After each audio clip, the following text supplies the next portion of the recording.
नमस्कार साथियों।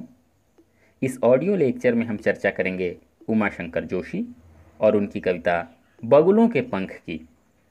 उमाशंकर जोशी गुजराती साहित्यकार थे। कविता के साथ साथ साहित्य की दूसरी विधाओं जैसे आलोचना और निबंध में उनका योगदान बहुमूल्य रहा। गुजराती साहित्य के लिए इन्हें भारतीय ज्ञानपीठ पुरस्कार भी मिला। स्वतंत्रता संग्राम से भी इनका रिश्ता रहा और ये जेल भी गए। यहाँ हम बगुलों के पंख कविता की चर्चा करेंगे। पहले हम कविता पढ़ लेते हैं, फिर अर्थ समझेंगे। बगुलों के पंख। नभ में पाती बंधे बगुलों के पंख, चुराए लिए जाती वे मेरी आँखें। कजरारे बादलों की छाई नभ छाया, तैरती साँझ की सतेज श्वेत काया। हौले हौले जाती मुझे बांध निज माया से, उसे कोई तनिक रोक रखो। वह तो चुराए लिए जाती मेरी आंखें, नभ में पाती बांधी बगुलों के पंखें। प्रकृति का श्रृंगारिक चित्रण किया गया है।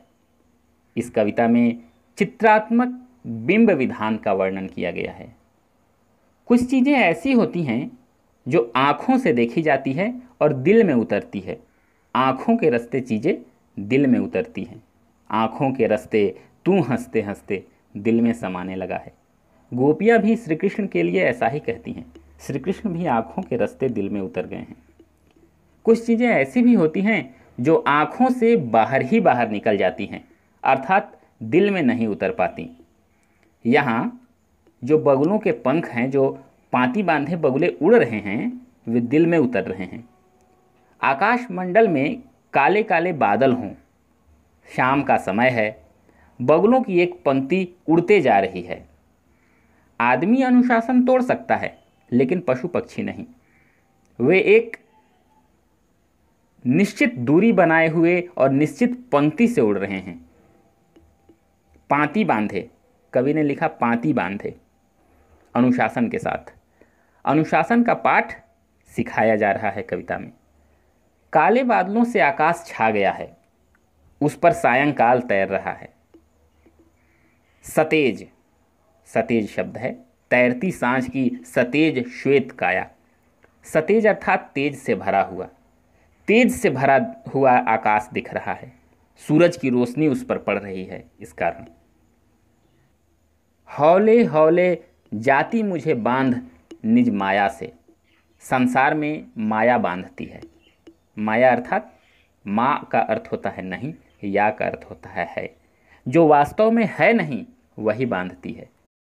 तुम जिस माया से आए इस दुनिया में, वह भी दिखाई नहीं दे रहा है। जिस माया से जाओगे वह भी दिखेगा नहीं।